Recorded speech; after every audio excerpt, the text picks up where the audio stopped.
Sebot Ngari Ngouba ama kami na simbase sumana nga Ataoba ama leijare mukhi pan haido sing fazana bethose yani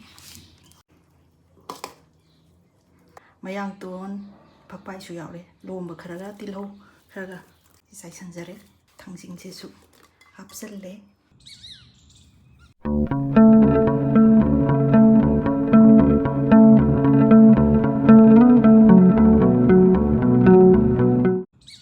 Kurumzari mayam nungsanaga sagalakpasida ngasisu mayamgidamakta kalengi yam haurba mathel khara thongba uchirake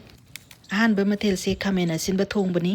macha amsa yamna sintak tawbadune yam fresh oi siga hawai thrak ne alu macha ani kha kangoi hapani aduga yongchak su khara yauri nga ayaiba ke haitare tangji machet ani ma hapani ko thau kitang ngauraga mahi yam haptabi mahau yam leina thongjarage kagi pana ma irolani pan iron basida horen aina thangjing se haptorini siga loina na atopa mathen amana hojik sebot matam oibagi anoba yam thoe si hekta ngaujiraage sebot siga ngari namna ngauraga loiramdaida mayang ton ga sairaga am hawudo kitang khut thaba yananaba nga taw amasam ga yaujirani rauni masi aduga ngasigi thong thakpada hapkadaba maroi marang nasida leijare maroi nakupi se hekta ngaurani aduga sebot ngaubadabudi tilhau machamga chanam adagi sing methi mana si so dum ngauba hawi nagi umorok sidi ai ngasi irombada soidana hapani ko hairi pop manau ohum khak yaure moro atek pasing se aina insang ga sebot ngaubadaga ani sida kharagra hapage mayang ton irombada sainaba loina na sebot ngaubada so ai khara hapkani adudi ngasi ki jang machan gaisi sida leijare khara ama semgre hana semhaudaba khara sina hojik semdora age nakupi se soidarage sangtak si adum saye moi swaida phamu morok se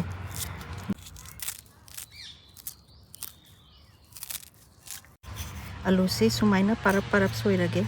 khamen sinbase adum sinbasi saningba kawbanina ai ngasi di mapum hekta thongani maru lauthoktabida sebot se sumaina pana itlagi ngari namna hapaga ngaubase hawen khale sebot si keji ama makhai gumba laure aina to si kem ya hauroidoini horen ngauhlakanda ayamana injang se semba loire adudi manungda amuk sangaga thongnaba sem sarase sing khana lauraki glass amagi chang hape pan se adum phasei hegen kanda mukhi pan haido yam mahup kupa adugi variety do male dum how do male piktak taraga moro ngari se nipan mapan hapkhre umurok mate amaga hapage pulap hapadi yam sado male ahum lakang kamalasi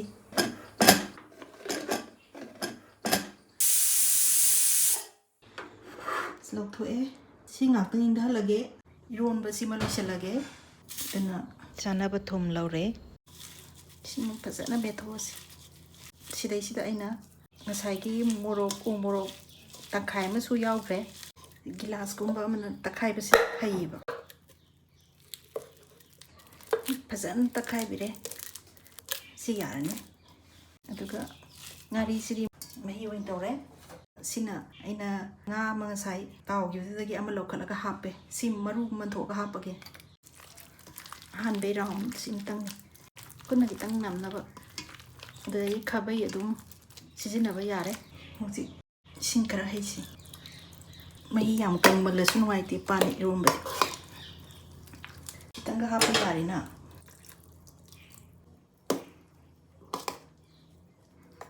yani masi morok singse khara khangatle maroida ina mayang ton pakpai su yaure lomba kharaga tilho kharaga sai sanjare aduga thangjing se su sumai tawdan hapsalle mayam pan iromba se ngasigi oinadi sida loisanjare gas thagale thau sabo oina sijinarani yam logadaba nati sidi maming dangi ngauda yadabai ngaurabani sisu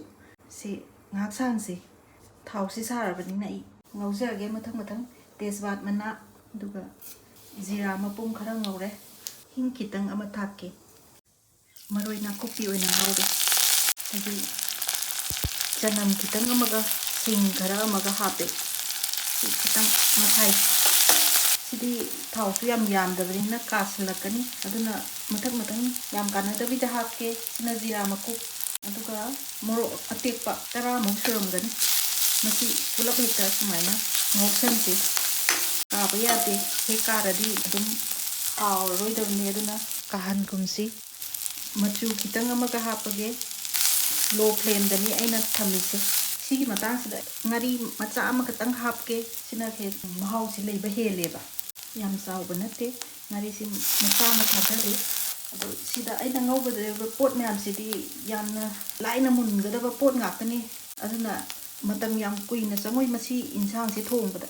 mathang mathang hekta hapa age alu adagi hawai thrak sibo dum yarabani pulap munjarasan hawai thrak hape duga khamen simba si su hapsaladabni khara amana ai mapum hekta hapkan si hapsan gre mapum khara ma yongchak si su hapsalle pulap mathang mathang thai boksi akang banina hana haphobuna phai aduga tangkhai mana me khai gani khamen asimba se smaina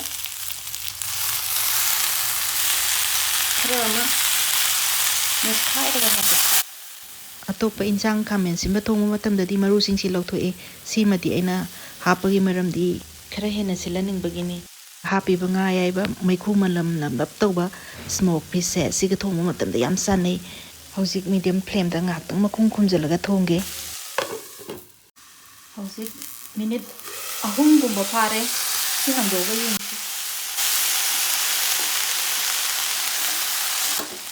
हौजिक मही हापसरगे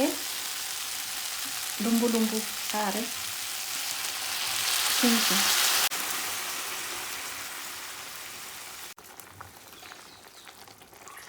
hौजिक मही हापसन ग्रमनिना आई nga ayai using do hapa yarani nga se tangkhai sumaina thektat le aduga chawrup sumaina ek hapsal le sumaina nga ayai ba hapga thong se yam hau makhum se ngak tang khumjan ge aduga minute ani gumba ma sawhalage si sawhalingi sida nakan amada nga tawna ba sem sajarage thau hairage thada jarage sana ba yenga thum thakselasi sila makum thakki ba khamai sinda ba mako kai da basu yawi yengbada yam sakadaba haw pulap saningba yawu si sumain sabe ni alu sinangar ga yenge mulap sala mulle minute ama muktang thumdo sasana na bathamge adibom hapsalage loishan ba yare loi mulle simutalage nga do mu gin jarage nga su mulamani mulle duna nga si su lokatle mari su benjang sidi sebot ka ngari ga ngawbani hausi khang thangale asdaw khara hairage thau si khara adum yamange ngari ga sebot ka ngawba sidati thau kitang he yamagana haw boi ningi hausi thau sara e jira mapum khara hape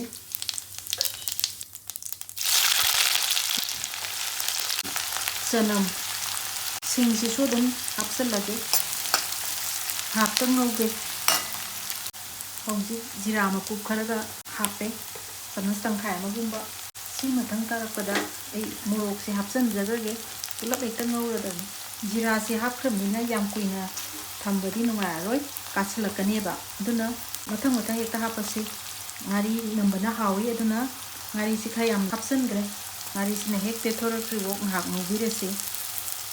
ngak ngawba matung sida sebot singdo do hapsarage yami khana do horin loina ba yaho roi na se yamba malaga sebot tu se tawbani mai si kitang kan khatla lage aduga makhum jalage hausi amu yengasi mahi se oithor es manung de yawro mamyam do ꯁꯤ ꯃꯩꯁꯤ ꯂꯣꯏ ꯀꯪꯁꯤꯜꯍꯜꯂꯁꯤ ꯑꯃꯨꯛ ꯇꯪꯈꯥꯏ ꯑꯃꯔꯣꯝ ꯃꯌꯦꯡ ꯇꯥꯊꯔꯛꯈꯤꯅꯤ ꯍꯟꯗꯛꯇꯤ ꯃꯈꯨꯝ ꯍꯥꯡꯗꯣꯛꯑꯒ ꯉꯧꯔꯁꯤ ꯍꯧꯖꯤꯛ ꯃꯤꯅꯤꯠ 5ꯃꯨꯛ ꯉꯧꯔꯕ ꯃꯇꯨꯡꯗ ꯁꯤ ꯐꯤꯕꯝꯁꯤꯅꯤ ꯂꯩꯔꯤꯁꯦ ꯐꯅꯌꯥꯝ ꯀꯣꯡꯁꯤꯜꯂꯛꯑꯦ ꯑꯗꯨꯒ ꯃꯥꯒꯤ ꯊꯥꯎꯒꯁꯦ ꯃꯄꯥꯟꯗ ꯊꯣꯛꯂꯛꯑꯦ ꯁꯤ ꯃꯇꯥꯡꯁꯤꯗ ꯆꯥꯡ ꯌꯦꯡꯉꯒ ꯊꯨꯝ ꯍꯥꯞꯄꯦ ꯃꯩꯁꯤ ꯃꯤꯗꯤꯌꯝ ꯐ꯭ꯂꯦꯝꯗ ꯑꯗꯨꯝ ꯊꯝꯃꯦ ꯉꯁꯥꯏꯗꯒꯤ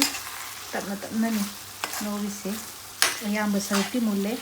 ꯃꯥꯒꯤ ꯃꯍꯤꯁꯦ ꯈꯤꯇꯪꯒ ꯀꯪꯁꯤꯜꯂꯒ ꯌꯥꯔꯛꯑꯅꯤ ꯍꯧꯖꯤꯛ ꯉꯁꯥꯏ ꯑꯩꯅ ꯃꯦꯊꯤꯁꯦ ꯉꯧꯍꯧꯒꯦ ꯇꯧꯕꯅꯦ ꯀꯥꯎꯗꯅ ꯍꯥꯞꯍꯧꯗ꯭ꯔꯦ ꯍꯧꯖꯤꯛ ꯑꯗꯨꯝ ꯍꯥꯞꯄ ꯌꯥꯔꯤ ꯍꯥꯞꯆꯟꯈ꯭ꯔꯦ ꯑꯗꯨꯅ ꯃꯦꯊꯤꯁꯦ ꯁꯤꯅ ꯃꯌꯥꯡꯇꯣꯟ ꯑꯃꯨꯛ ꯍꯥꯞꯄꯦ ꯑꯩ ꯋꯥꯈꯜꯗꯗꯤ ꯃꯌꯥꯡꯇꯣꯟꯁꯦ ꯃꯅꯝ ꯌꯥꯝ ꯅꯨꯡꯁꯤ ꯁꯦꯕꯣꯠ ꯉꯧꯕꯗ ꯍꯥꯞꯄ ꯁꯤꯅ ꯐꯗꯤꯒꯣꯝ ꯑꯍꯨꯝꯃꯛꯁꯦ ꯆꯥꯏꯔꯦ ꯑꯗꯨꯝ ꯑꯣꯠꯄꯤꯁꯤ ꯍꯧꯖꯤꯛ ꯉꯥꯏꯍꯥꯛꯇꯪ ꯃꯤꯅꯤꯠ 1-2ꯈꯛ ꯀꯨꯡꯁꯤꯜꯍꯜꯂꯒ ꯃꯨꯊꯠꯄ ꯌꯥꯔꯅꯤ ꯃꯌꯥꯡꯇꯣꯟ ꯐꯗꯤꯒꯣꯝ ꯃꯌꯥꯝꯗꯨꯒ ꯄꯨꯂꯞ ꯄꯥꯁꯜꯂꯒ ꯃꯅꯝꯁꯦ ꯑꯁ ꯅꯨꯡꯁꯤꯕꯅ ꯂꯣꯏꯔꯦ ꯂꯣꯏꯁꯤꯟꯕ ꯌꯥꯔꯛꯑꯅꯤ ꯁꯤꯗꯒꯤ ꯀꯪꯁꯤꯟꯈ꯭ꯔꯗꯤ ꯌꯥꯝ ꯀꯪꯈ꯭ꯔꯅꯦꯕꯀꯣ ꯑꯗꯨꯅ ꯁꯤ ꯃꯇꯥꯡꯁꯤꯗ ꯁꯦꯕꯣꯠ ꯉꯧꯕꯁꯦ ꯂꯣꯏꯁꯤꯟꯖꯔꯒꯦ ꯏꯟꯁꯥꯡ ꯊꯣꯡꯕ ꯂꯣꯏꯔꯕꯅꯤꯅ ꯄ꯭ꯂꯦꯠ ꯁꯦꯝꯒꯠꯅꯕ ꯁꯦꯝ ꯁꯥꯖꯔꯒꯦ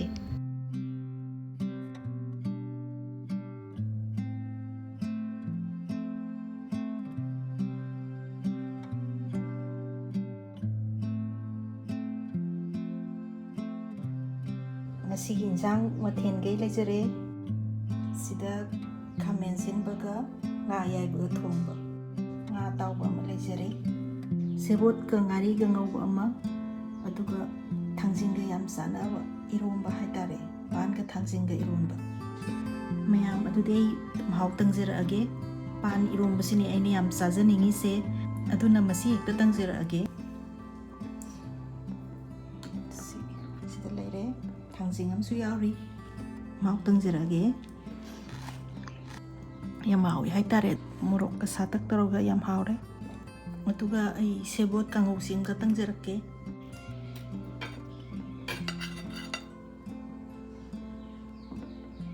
ꯁꯤꯗ ꯂꯩꯔꯦ